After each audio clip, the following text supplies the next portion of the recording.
श्री परमात्मने नमः।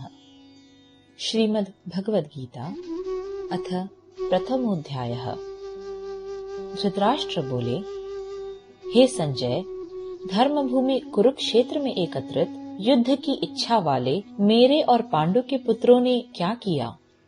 संजय बोले, उस समय राजा दुर्योधन ने व्यूह रचना युक्त पांडवों की सेना को देखकर और द्रोणाचार्य के पास जाकर यह वचन कहा, हे आचार्य, आपके बुद्धिमान शिष्य द्रुपद पुत्र धृष्टद्युम्न द्वारा व्यूहाकार खड़ी की हुई पांडु पुत्रों की इस बड़ी भारी सेना को देखिए। इस सेना में बड़े बड़े धनुष वाले तथा युद्ध में भीम और अर्जुन के समान शूरवीर सात्यकी और विराट तथा महारथी राजा द्रुपद, धृष्टकेतु और चेकितान तथा बलवान काशीराज, पुरुजित, कुंती भोज और मनुष्यों में श्रेष्ठ शैब्य, पराक्रमी युधामन्यु तथा बलवान उत्तमौजा, सुभद्रा पुत्र अभिमन्यु एवं द्रौपदी के पांचों पुत्र, ये सभी महारथी हैं। हे ब्राह्मण श्रेष्ठ, अपने पक्ष में भी जो प्रधान हैं, उनको आप समझ लीजिए। आपकी जानकारी के लिए मेरी सेना के जो सेनापति हैं, उनको बतलाता हूँ।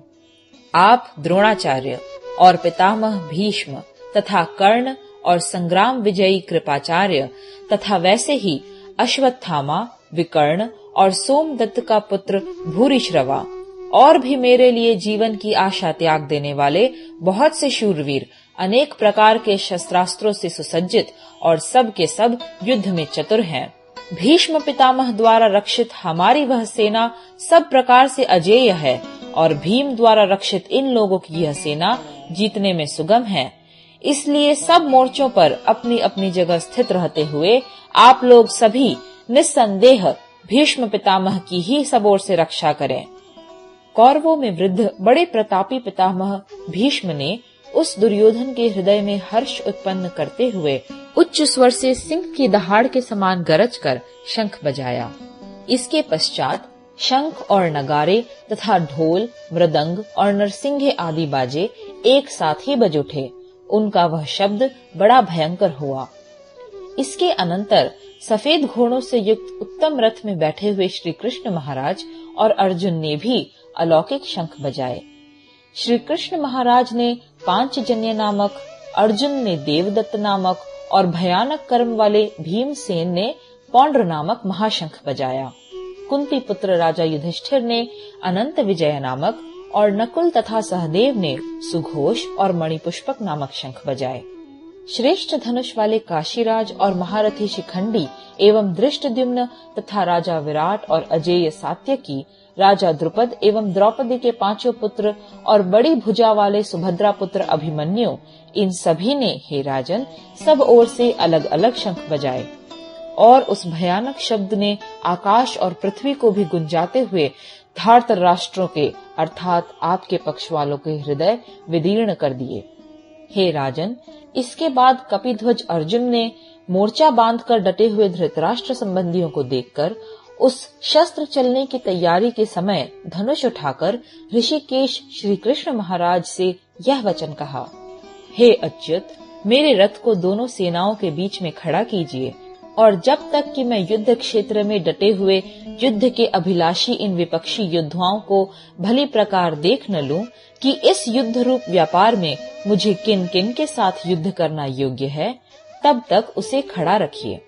दुर्बुद्धि दुर्योधन का युद्ध में हित चाहने वाले जो ये राजा लोग इस सेना में आए हैं, इन युद्ध करने वालों को मैं देखूंगा।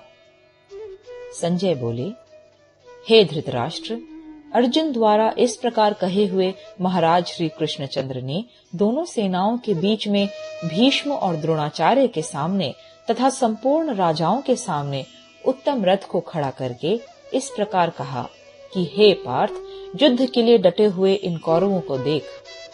इसके बाद प्रथापुत्र अर्जुन ने उन दोनों ही सेनाओं में स्थित ताऊ चाचों को, दादों पर दादों को, गुरुओं को, मामाओं को, भाइयों को, पुत्रों को, पौत्रों को तथा मित्रों को, ससुरों को और सुहृदों को भी देखा और उन उपस्थित संपूर्ण बंधुओं को देखकर वे कुंती पुत्र अर्जुन अत्यंत करुणा से युक्त होकर शोक करते हुए यह वचन बोले, अर्जुन बोले, हे कृष्ण, युद्ध क्षेत्र में डटे हुए युद्ध के अभिलाषी इस स्वजन समुदाय को देखकर मेरे अंग शिथिल हुए जा रहे हैं और मुख सूखा जा रहा है तथा मेरे शरीर में कंप एवं रोमांच हो रहा है।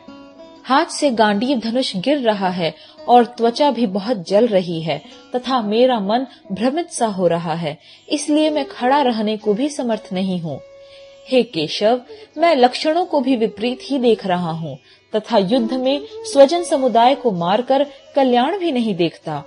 हे कृष्ण, मैं न तो विजय चाहता हूँ और न राज्य तथा सुखों को ही।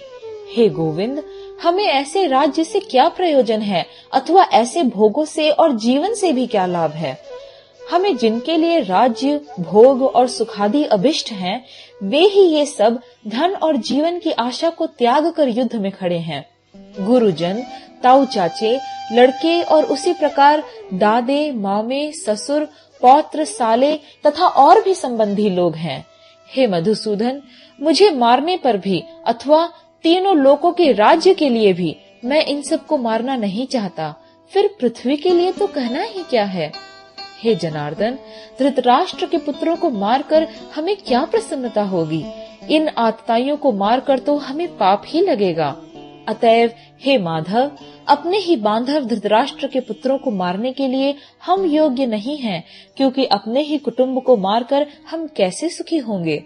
यद्यपि लोभ से भ्रष्टचित्त हुए ये लोग कुल के नाश से उत्पन्न दोष को और मित्रों से विरोध करने में पाप को नहीं देखते, तो भी हे जनार्दन, कुल के नाश से उत्पन्न दोष को जानने वाले हम लोगों को इस पाप से हटने के लिए क्यों नहीं विचार करना चाहिए।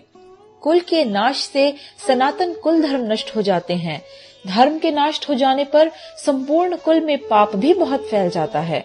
हे कृष्ण, पाप के अधिक बढ़ जाने से कुल की स्त्रियां अत्यंत दूषित हो जाती हैं, और हे वार्ष्णेय, स्त्रियों के दूषित हो जाने पर वर्ण संकर उत्पन्न होता है। वर्ण संकर कुल घातियों को और कुल को नरक में ले जाने के लिए ही होता है। लुप्त हुई पिंड और जल की क्रिया वाले अर्थात श्राद्ध और तर्पण से वंचित इनके पितर लोग भी अधोगति को प्राप्त होते हैं। इन वर्ण संकर कारक दोषों से कुल घातियों के सनातन कुल धर्म और जाति धर्म नष्ट हो जाते हैं।